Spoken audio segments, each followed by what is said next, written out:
Richard could be heard in the background laughing and adding comments that I couldn't understand clearly, but his tone of approval was evident.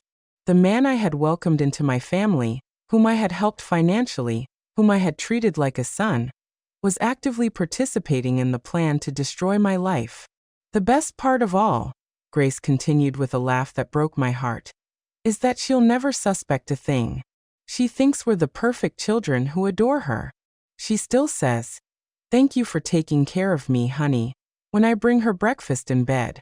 If she only knew that I'm giving her that breakfast to keep her calm while I prepare her funeral in life. In that moment, something inside me broke irreparably. It wasn't just the betrayal. It wasn't just the pain of discovering that my daughter hated me. It was the humiliation of realizing that while I blessed her every night in my prayers, thanking God for giving me such a good daughter, she was calculating how many days were left until she could get rid of me. With the $485,000 the house is worth, we can pay off all our credit card debts, the car loan, and we'll even have enough left over to go to Europe on vacation like we've always wanted, Grace continued. And the best part is we won't have to pretend to love her anymore. No more Sundays pretending we like her horrible food. No more listening to her repetitive stories from when she was young. Every word was another stab. My food, which I prepared with so much love every Sunday, hoping they would come to visit. My stories, which I told because I wanted to share the beautiful memories of my youth with them, and teach them about our family. Everything I thought was love and connection was for them a nuisance they had to endure. In a month, Mom will be in the home and we'll own everything, Grace finished saying. We can finally live in peace without that bitter old woman controlling us. Besides, the life insurance she has is in our name, so if something happens to her at the home, God forgive me for saying this, it wouldn't be so bad. Those last words froze my blood. Not only did they want to steal my house and my freedom, but they had coldly calculated that my death would also be convenient for them. They had turned their own mother into an investment, hoping to gain profits from both my life and my death. The message ended with laughter and comments about what restaurant to choose for dinner that night, as if they had just planned a vacation instead of the total destruction of the life of the woman who had loved them more than anything in the world.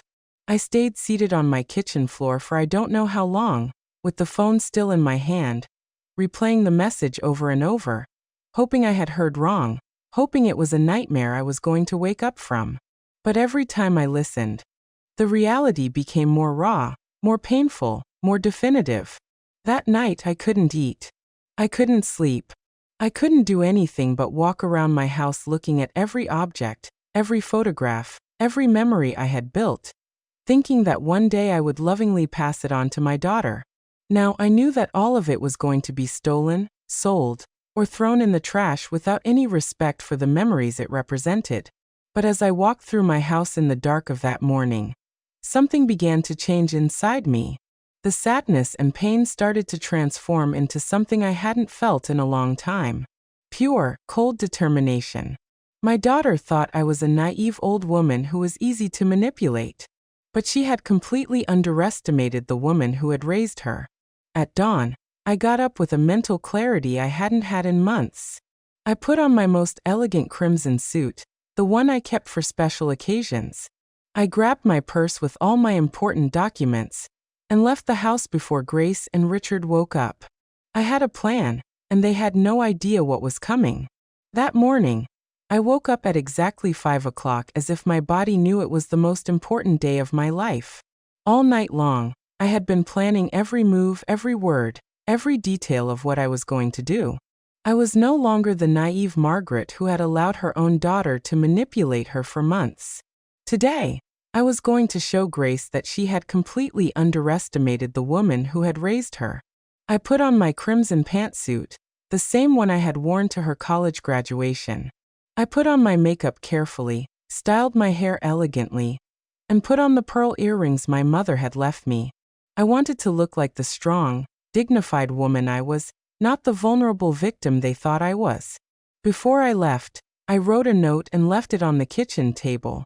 Left early to take care of some personal matters. We'll be back in the afternoon. Love, Mom. I didn't give them any more details because they didn't deserve them. For months, they had made decisions about my life without consulting me. Now, it was my turn to act without giving them an explanation. My first stop was the bank. I arrived exactly when they opened at 8 in the morning. "Good morning, Ms. Baker," said Nora, the manager who had known me for 15 years. "How can we help you today?" "Nora, I need to review all the transactions in my account for the last 6 months, and I want to change all my beneficiaries," I told her with a firmness that surprised her. "I also need you to explain to me if anyone has tried to access information about my accounts without my authorization." Nora frowned as she reviewed my file on the computer. "Miss Baker, I have several inquiries about your account registered here made by your daughter, Grace. She presented a letter signed by you authorizing her to review your bank statements to help you with your finances." My blood boiled. "Nora, I never signed that letter. Can you show me that document?" When I saw the supposed authorization, I immediately recognized that the signature had been forged. It was similar to mine, but I had never written my name with that slant. "This is a forgery," I told her, showing her my ID so she could compare the signatures. "My daughter has been fraudulently accessing my bank information. I need you to immediately cancel any authorization she has and put a security alert on my account." Nora turned pale as she realized the seriousness of the situation. "Ms. Baker, this is very serious. We are going to cancel all unauthorized access immediately, and I recommend that you file a fraud report." "That's exactly what I'm going to do," I replied. "But first, I need to protect my assets. I want to transfer all my funds to a new account that only I can manage, and I want to change the beneficiary of my life insurance." For the next hour, Nora helped me secure all my finances. I transferred my $8,750 in savings to a completely new account. I changed all the passwords and named a charitable foundation for abandoned seniors as the beneficiary of my life insurance. Grace was no longer going to see a single cent of my money. My second stop was the county clerk's office where Carol, Grace's accomplice cousin, worked. I arrived without warning with a small recorder hidden in my purse. "Good morning, Carol," I said with a sweet smile. "I've come to check the status of my property. My daughter told me you had been helping her with some paperwork." Carol immediately became nervous. "Oh, Aunt Margaret, what are you doing here? Grace didn't tell me you were coming." Her hands trembled as she tried to quickly close some documents she had on her desk. "Don't worry, Carol," I said, maintaining my casual tone. "I just want to better understand this insurance paperwork my daughter is doing. Could you explain exactly what documents you need with my name on them?" Carol started to sweat. "Well, Aunt, it's just routine updates for the registry." Her voice cracked when she realized I knew more than I was letting on. "Carol," I said, leaning forward, "I know exactly what you and my daughter have been planning. I know about the fake documents. I know about the plan to take my house, and I know you've been helping her forge papers using your position here."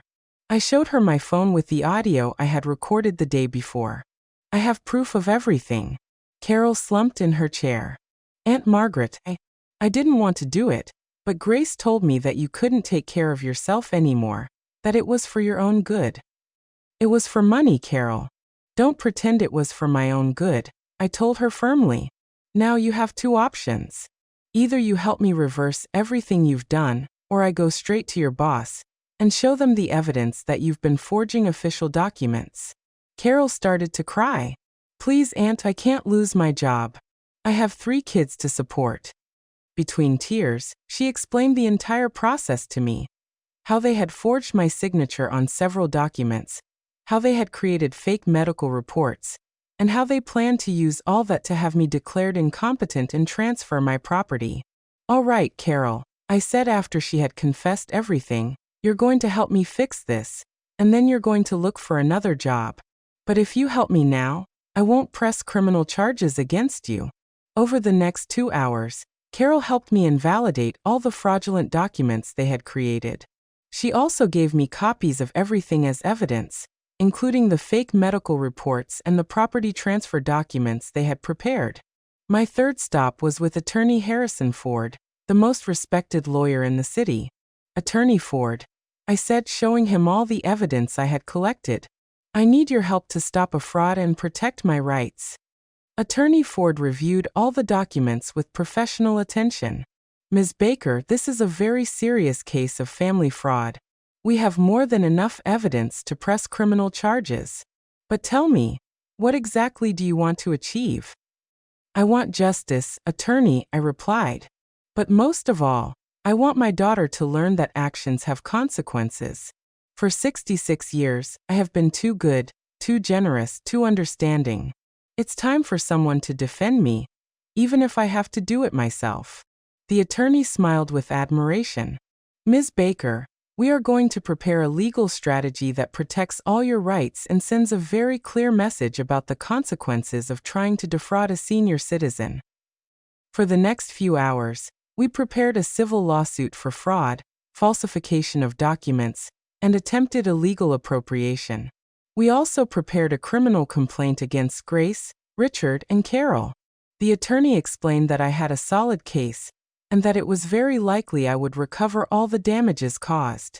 By the end of the afternoon, I returned home feeling completely different. I was no longer the vulnerable victim who had left that morning. I was a woman who had taken full control of her life and was ready to face the consequences of years of allowing others to abuse her kindness. When I arrived, Grace and Richard were in the living room watching television, acting as if nothing had happened. "Hi, Mom," Grace said with that fake smile that I had already learned to recognize. "How did your errands go?" "Very well, honey," I replied calmly. "I took care of exactly what I needed to." I sat in my favorite armchair and looked at them intently. "By the way, some people are coming to visit us tomorrow. I hope you're here to receive them." "What people, Mom?" Richard asked with curiosity. "Oh, you'll see," I told them with a mysterious smile. "They are people who are going to help us clarify some important things about our family's future." That night, we had dinner in silence. I knew exactly what was going to happen the next day, but they had no idea of the storm that was coming. For the first time in months, I slept soundly with the peace of mind that justice was on its way. The next day, at exactly 10 o'clock in the morning, the doorbell rang. "I'll get it," I said, getting up quickly before Grace or Richard could move. At the door were Attorney Harrison Ford, 2 police officers, and a public notary. "Good morning, Ms. Baker," the attorney said. "We've come to execute the orders we discussed yesterday." Grace and Richard got up from the sofa with looks of complete confusion. "Mom, what's going on?" Grace asked. "Who are these people?" "Sit down," I told them with an authority they had never heard in my voice. "It's time for you to know the truth." Attorney Ford cleared his throat and began to speak. "Ms. Grace and Mr. Richard, I am here on behalf of Ms. Margaret to inform you that we have discovered irrefutable evidence of fraud, falsification of documents, and conspiracy to commit illegal appropriation against her." Grace and Richard's faces turned completely white. "What are you talking about?" Grace stammered. "We would never do anything like that." "Grace," I said, taking out my phone, "do you want me to play for everyone the voice message you accidentally sent me yesterday?" In that moment, I saw all the blood drain from my daughter's face. Her eyes filled with pure panic as she realized that her perfect plan had been discovered because of her own negligence. The moment of truth had arrived, and there was no turning back. The silence in my living room was deafening. Grace and Richard were petrified, staring at me as if they had seen a ghost. For all these months, they had believed they had total control of the situation, that I was a helpless old woman they could manipulate at will. Now they realized that they had completely underestimated the woman who had raised them. "Attorney Ford," I said, keeping my voice firm and serene, "please proceed with the presentation of the evidence." The attorney opened his briefcase and took out a thick folder full of documents. "Ms. Grace and Mr. Richard, we have in our possession irrefutable evidence of the crimes you have committed against Ms. Margaret." He placed the first documents on the coffee table. "Let's start with the forgeries." He showed Grace the document she had signed at the bank, authorizing herself to access my accounts. This is her authentic signature, he said, pointing to my ID. And this is the forged signature that you presented at the bank. The differences were obvious when seen side by side. I don't know what you're talking about, Grace stammered. But her voice was trembling so much that it was clear she was lying. Mom asked me to help her with her accounts because she was forgetting to pay the bills, Grace said. Grace, I said with a calm that even surprised me. Stop lying. There's no escape now. I took out my phone and pressed the play button. My own daughter's voice filled the room. Richard, I can't take having my mother in this house anymore. She's a total nuisance. She gets into everything we do. I watched Grace's face completely fall apart as she listened to her own words. Richard tried to maintain his composure, but his hands were visibly shaking. Neither of them had realized that the message had been sent to my phone by mistake. Turn that off, Grace screamed, lunging for my phone. But one of the officers immediately stopped her. That's private. You have no right to listen to my conversations. Relax, honey, I told her with a cold smile. This is just getting started. Sit down and listen to everything you planned for your mother. The audio continued to play. Carol already explained how we can transfer the house to our name, without her realizing. It's going to be about $500 in bribes and fees. But it's worth it. Richard stood up abruptly. This is a setup, he said, pointing at the attorney. You're manipulating her to accuse us of things we didn't do. Attorney Ford smiled professionally. Mr. Richard, we haven't even gotten to the most interesting part yet. He took another document from the folder. This is the complete and signed confession of Carol Rodriguez, cousin of Ms. Grace, who works at the county clerk's office. My eyes met Grace's, and I saw her realize that Carol had betrayed her. In this confession, the attorney continued, Carol details exactly how you pressured her to forge official documents, how you created fraudulent medical reports, and how you plan to use these documents to declare her mentally incompetent. Carol is a liar, Grace screamed desperately. She made all that up to save her own skin. Oh really, honey? I asked, taking out my small recorder. Because I also have the complete conversation I had with Carol yesterday in her office recorded. I pressed the play button, and Carol's voice, confessing everything in tears, filled the room. Grace told me that you couldn't take care of yourself anymore. She showed me how to forge your signature. She promised me she would pay me $2,000 once she had the house. Richard sank into the sofa with his hands on his head. This is a nightmare, he mumbled. Everything got out of control. No, Richard, I said firmly. This is justice. What was a nightmare was living in my own house, feeling like a prisoner, listening to you talk about me as if I were a nuisance, watching you plan to steal everything I've worked for in my life. Attorney Ford continued with the presentation of evidence. We also have the fraudulent medical reports that you commissioned. He showed the documents where corrupt doctors had written that I had senile dementia and was incapable of making decisions for myself. Ms. Margaret voluntarily underwent a full psychological evaluation yesterday conducted by Dr. Raymond Morales, a geriatric specialist at the General Hospital. He pulled out the official report. The results show that Ms. Margaret is in perfect mental condition with a clarity and reasoning ability superior to the average for her age. This proves that all the previous reports were fabricated. Grace started to cry, but they weren't tears of repentance, but of desperation at seeing her plan completely fall apart. Mom, please, she pleaded with me. We just wanted to take care of you. We thought it would be better for you to be in a place where they would attend to you professionally. Take care of me? I asked with a bitter laugh. By stealing my house, lying about my mental health, planning to institutionalize me against my will. I stood up and walked toward her. Honey, in that message, you also said you hoped I would die soon so you could collect my life insurance. I never said that, Grace screamed. I replayed that specific part of the audio. Besides, the life insurance she has is in our name, so if something happens to her at the home, God forgive me for saying this, it wouldn't be so bad. The silence that followed was devastating. Even the police officers exchanged looks of disgust upon hearing a daughter talk about her mother's death as a financial opportunity. But there's more, the attorney said, taking out another folder. We also discovered that for the last 6 months, Ms. Grace has been withdrawing money from her mother's accounts without authorization using fraudulently obtained information. He showed the bank statements where withdrawals ranging from $500 to $1,500 were seen, all made by Grace.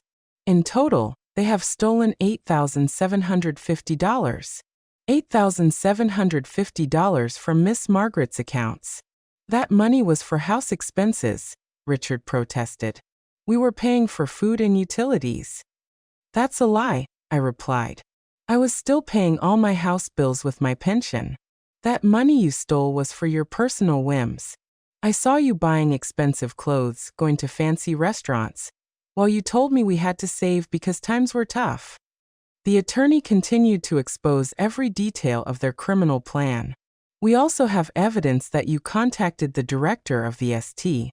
Francis home and paid a $1,200 registration fee to secure a spot for Ms. Margaret, all without her knowledge or consent. He showed the payment receipt and the admission documents they had signed behind my back.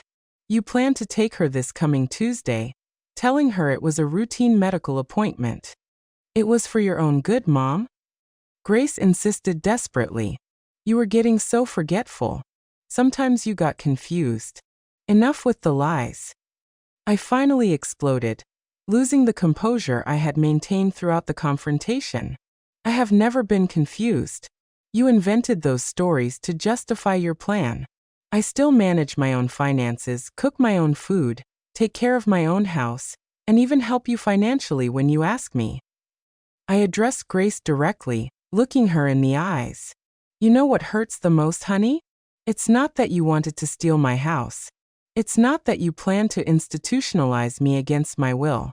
What hurts the most is that for all these months while I hugged you and told you how much I loved you, you were calculating how much money you were going to make from my death. Grace completely broke down and began to cry hysterically. I'm sorry, Mom. I'm so sorry. We were desperate for money. We had so many debts. We didn't know what to do. Desperation doesn't justify betrayal. I told her firmly. If you needed money, you could have asked me honestly. My entire life, I have given you everything I have. But instead of trusting my love, you decided to steal from me and destroy me. The police officer approached with handcuffs in his hand. Miss Baker, do you wish to proceed with the arrests? I looked at my daughter who was crying inconsolably, and for a moment, I felt a pang of maternal pain. But then I remembered her words in the audio, her coldness in planning my destruction, her laughter when talking about my death. Yes, officer, I replied in a firm voice. Proceed with the arrests. Seeing my own daughter being handcuffed in my living room was one of the most painful images I had experienced in my 66 years of life. But it was also the moment I realized I had regained my dignity and my personal power after months of feeling like a helpless victim. Mom, please. Grace yelled at me as the officer led her toward the door. You can't do this to me. I'm your daughter. I'm the only thing you have in this world. Her words echoed in my mind with a bitter irony. She had been the one who decided I had no place in her world. Richard, on the other hand, looked at me with a pure hatred that chilled my blood. This isn't over, you crazy old lady, he whispered as he passed by me. You're going to pay for ruining our lives. Those words didn't scare me, but they confirmed that I had made the right decision by exposing them.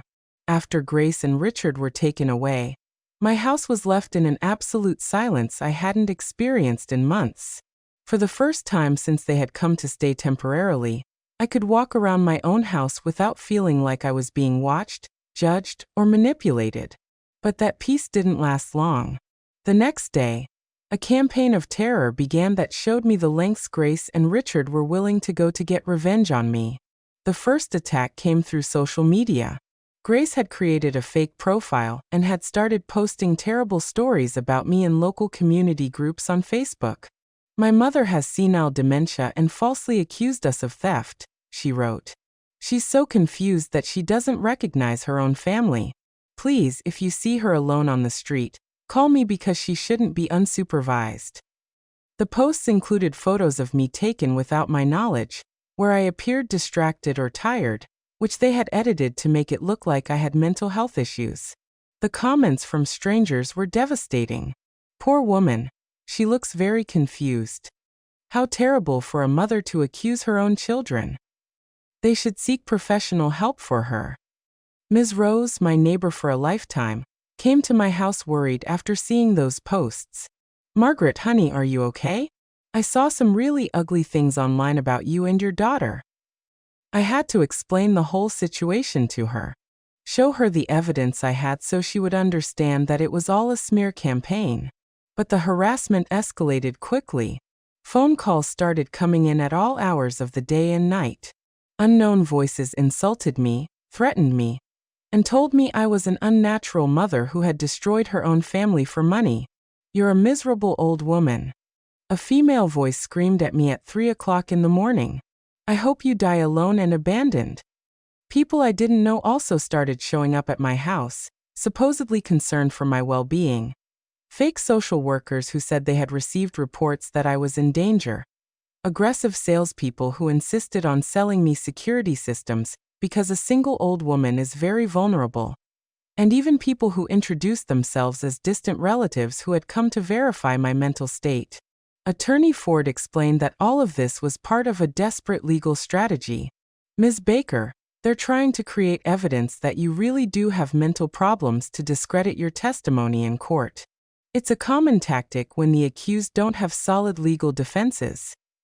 But what hurt the most was when anonymous letters full of poison and resentment started arriving. You're a failed mother, one of them said. You raised a daughter who hates you so much she'd rather see you dead. Think about what you did wrong. Another letter was even crueler. Your own children abandoned you because you're insufferable. No one will miss you when you die. The letters attacked not only my relationship with Grace, but all the sacrifices I had made in my life. You worked as a servant your whole life. And for what? For your daughter to despise you. You were a fool who let herself be used. Every word was calculated to shatter my self-esteem and make me doubt the decisions I had made. One night, while reading one of those particularly vicious letters, I completely broke down. I sat on my kitchen floor, the same place where I had listened to the audio that changed my life, and I cried like I hadn't cried since my mother's death. What did I do wrong? I asked myself over and over. How could I have raised a daughter who hates me so much? For the first time since this legal battle began, I considered giving up. Maybe it would be easier to drop all the charges, forgive Grace, and try to rebuild our relationship. Maybe I really had overreacted. Maybe they did love me in their own way, and I had misinterpreted their intentions. But just as I was about to call Attorney Ford to ask him to drop the lawsuit, I remembered something that completely changed my perspective. I got up from the floor and went to my room, where I kept all the most precious memories of my life in a small chest. I searched until I found what I needed. A letter my mother had written to me shortly before she died when Grace was 8 years old. My dearest Margaret, the letter said in my sick mother's shaky handwriting, if you are reading this, it is because I am no longer with you. But I want you to know that I am very proud of the woman and mother you are. You raised Grace with so much love and dedication that I am sure she will be a good woman who will honor you for life. I continued reading with tears in my eyes. But if things ever get difficult, if someone tries to hurt you or take advantage of your good heart, remember that you are stronger than you think. Don't allow anyone, not even your own daughter, to trample on your dignity. True love never seeks to destroy, never seeks to steal, never seeks to humiliate. The last lines of the letter gave me the strength I needed. Margaret, you deserve respect. You deserve genuine love. You deserve to live your final years in peace and dignity. If someone can't give you that, then they don't deserve to have you in their life, no matter how much blood you share with them. That night, for the first time in weeks, I slept soundly. My mother was right. True love doesn't destroy. It doesn't steal. It doesn't plan the death of a loved one as a financial opportunity. What Grace felt for me was not love. It was economic convenience disguised as filial affection. The next day, I woke up with renewed determination. I called Attorney Ford and said, "Attorney, I want you to proceed with all the charges. I am not going to drop anything. I want this case to go all the way." "I'm glad to hear that, Miss Baker," he replied, "because I have some important news. Grace and Richard are trying to reach an out-of-court settlement. They want to avoid a public trial at all costs." "What kind of settlement?" I asked. "They are willing to return all the money they stole, pay for damages, and commit to never contacting you again if you drop the criminal charges." I thought about that proposal carefully. On one hand, I would recover my money and get rid of their manipulations forever. On the other hand, they wouldn't face the full legal consequences of their actions. "Attorney," I finally said, "I accept the settlement, but with one additional condition. I want them to sign a full confession of everything they did, publicly admitting that I am mentally competent, and that all their accusations about my mental health were false. And I want that confession to be published in the same places where they defamed me." "That's very intelligent, Miss Baker," the attorney told me. "That will completely clear your reputation and prevent them from continuing the smear campaign." A week later, Grace and Richard signed the agreement. I recovered my $8,750 plus $15,000 more in damages. But more important than the money, I recovered my peace of mind and my dignity. The public confession was devastating for them, but liberating for me. We, Grace Baker and Richard Williams, admit that we falsely accused Ms. Margaret of having mental problems. We admit that we planned to steal her property, and that we created fraudulent documents to declare her incompetent. Ms. Margaret is in perfect mental condition, and we invented those stories to justify our criminal actions. That day, exactly 1 month after hearing the audio that changed my life, I realized that I had achieved something that seemed impossible. I had defeated those who tried to destroy me, and I had done it with intelligence, dignity, and by always sticking to the law. But my story wasn't over yet. I had a new life to build, and I knew exactly how I wanted to live it. With the legal agreement signed and my reputation completely restored, the time came to make the most important decisions of my new life. I was no longer the naive Margaret who had allowed her kindness to be abused for decades. I was a 66-year-old woman who had learned that true strength doesn't come from enduring abuse, but from defending yourself with intelligence and dignity. The first action I took was to completely change my will. I summoned Attorney Ford to my house and dictated my new final wishes. "Attorney, I want all my assets, including this house and all my savings, to be donated to the Golden Hope Foundation, which helps senior citizens abandoned by their families." "Are you completely sure about this decision, Miss Baker?" the attorney asked me. "It's a considerable estate, approximately $490,000, including the house, your savings, and the compensations you received." "Completely sure," I replied firmly. "I want that money to help people who truly need it, not ungrateful children who see their parents as a financial investment." I also stipulated that if Grace tried to contest the will, she would automatically lose any right to receive even a penny. My second decision was to move. I no longer wanted to live in the house where I had been betrayed, where I had heard my own daughter plan my destruction. "Attorney, I want to sell this property and buy something smaller, more in line with my current needs." In 3 weeks, I found the perfect place. A beautiful apartment in a residential complex for active seniors with gardens, recreation areas, and a community of people my age who valued independence and dignity. The apartment cost me $85,000. And with the $95,000 I had left from the sale, plus the legal compensations, I had enough money to live comfortably for the rest of my life. But my most satisfying revenge was completely legal and absolutely devastating for Grace and Richard.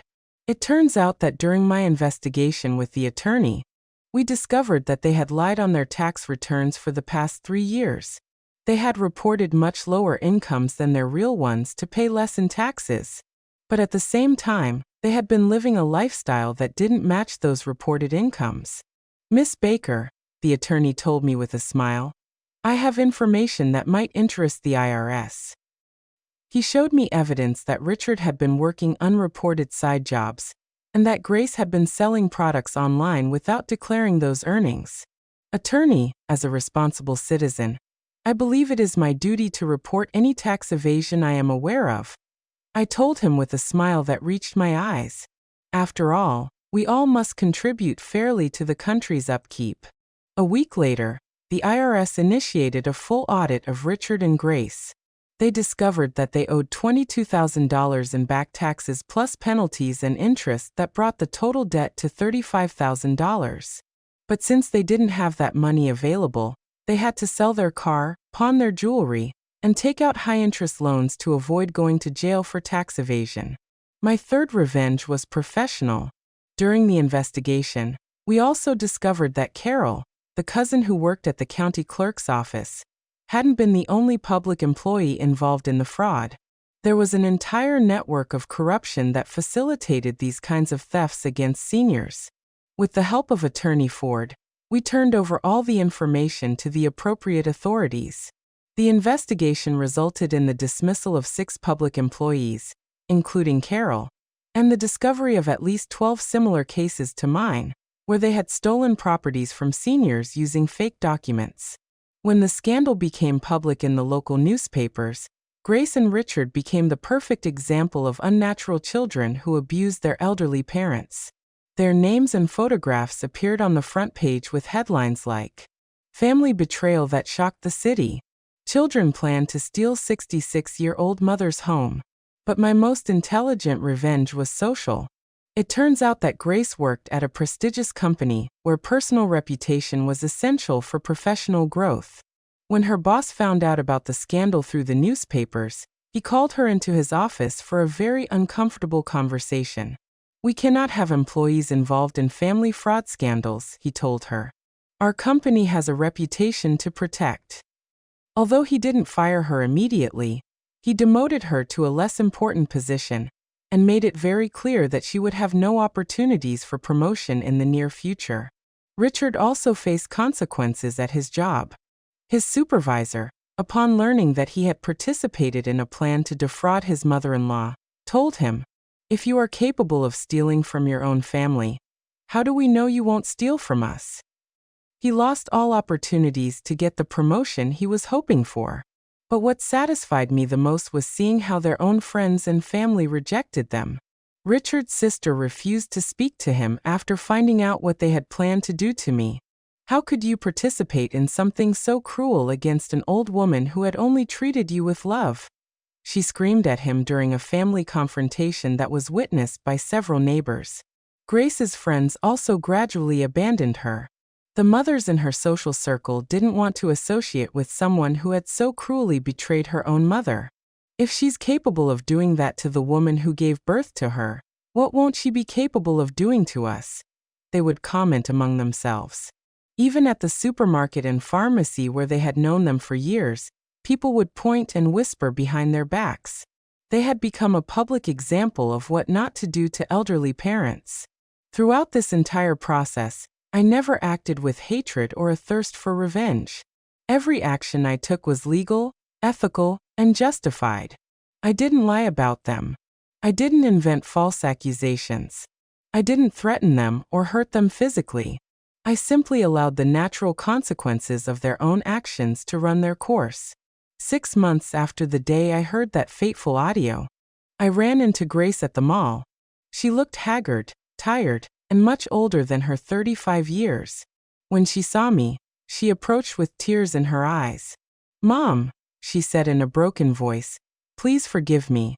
I understand you're angry, but we've already paid the price. We lost everything. Our credit is ruined. Richard lost his promotion. I had to take a job with a lower salary. Don't you think that's punishment enough?" I looked her directly in the eyes without hatred, but without weakness. "Grace, I didn't punish you. The consequences of your actions punished you. You decided to plan my destruction. I just decided to defend myself." "But we're family," she pleaded.